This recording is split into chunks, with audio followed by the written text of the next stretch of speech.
15 kabanata.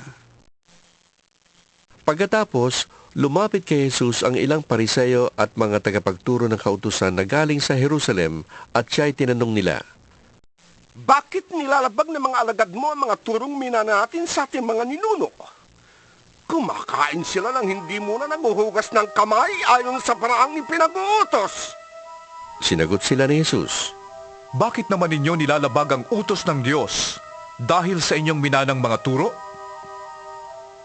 Sinabi ng Diyos, igalang mo ang iyong ama't ina, at ang lumait sa kanyang ama o ina ay dapat mamatay. Ngunit itinuturo ninyo na kapag sinabi ng isang tao sa kanyang ama o ina, ang anumang maitutulong ko sa inyo ay naihandog ko na sa Diyos. Hindi na niya kailangang tulungan ang kanyang ama. Pinawawalang kabuluhan ninyo ang salita ng Diyos, masunod lamang ninyo ang inyong minanang mga turo. Mga mapagkunwari, tama ang sinabi noon ni Isaias tungkol sa inyo, paggalang na handog sa akin ang bayan ko'y pakunwari lamang, sapagkat sa bibig at hindi sa puso ito bumubukal. Papurit pagsambang ginagawa nila'y walang kabuluhan. Ang turo ng tao'y sinasabi nilang aking kautusan. Pinalapit ni Jesus ang mga tao at sinabi sa kanila, Pakinggan ninyo at unawain ang aking sasabihin. Ang lumalabas sa bibig ng tao, hindi ang pumapasok, ang nagpaparumi sa kanya sa paningin ng Diyos. Pagkatapos, lumapit naman ang mga alagad at sinabi sa kanya, Hindi po ba ninyo alam na nasaktan ang mga Pariseo sa sinabi ninyo? Sumagot siya, Ang bawat halamang hindi itinanim ng aking amang nasa langit ay bubunutin. Hayaan ninyo sila. Sila'y mga bulag na taga-akay ng bulag. At kapag bulag ang umakay sa kapwa bulag, pareho silang mahuhulog sa hukay. Sinabi sa kanya ni Pedro, Ipaliwanag nga po ninyo sa amin ang talinghagang ito. at sinabi niya, Pati ba kayo'y wala ring pangunawa? Hindi ba ninyo nalalaman na anumang pumapasok sa pipig ay tumutuloy sa tiyan at pagkatapos ay itinudumi? Ngunit ang lumalabas sa bibig ay nanggagaling sa puso. Iyan ang nagpaparumi sa tao sa paningin ng Diyos. Sapagkat sa puso nanggagaling ang masasamang kaisipan, pagpatay, pangangalunya, pakikiapid, pagnanakaw, pagiging saksi para sa kasinungalingan, at panimirang puri. Yan ang nagpaparumi sa tao sa paningin ng Diyos.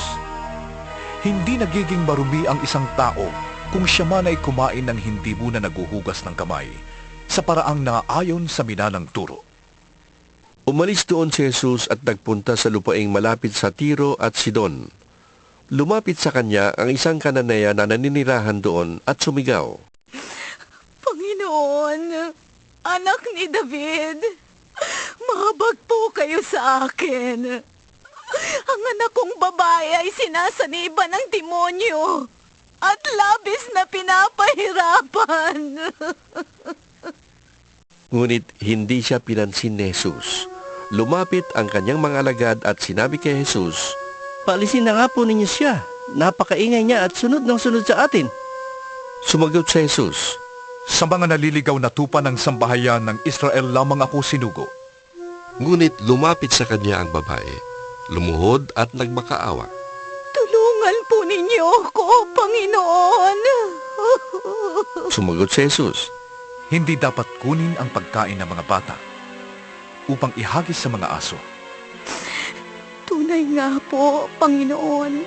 tugon ng babae. Ngunit ang mga aso man po ay kumakain ng mumong nalalaglag sa hapag ng kanilang Panginoon.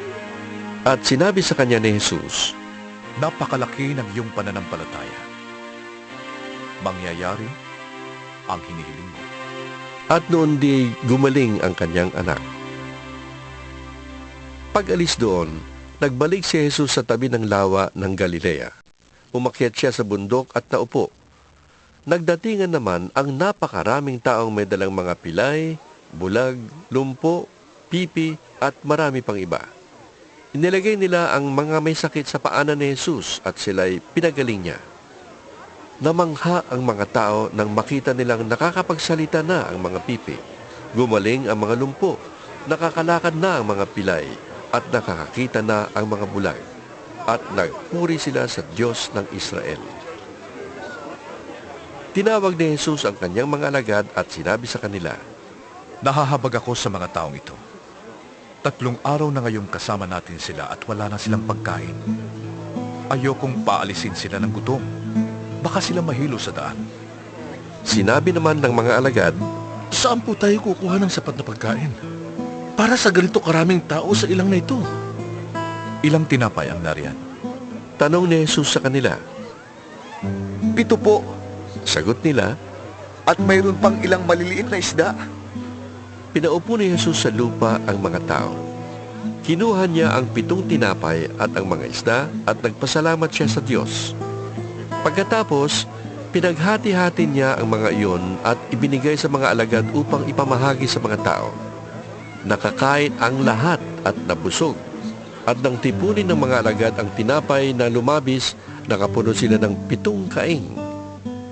May 4,000 lalaki ang kumain, bukod pa sa mga babae at mga bata.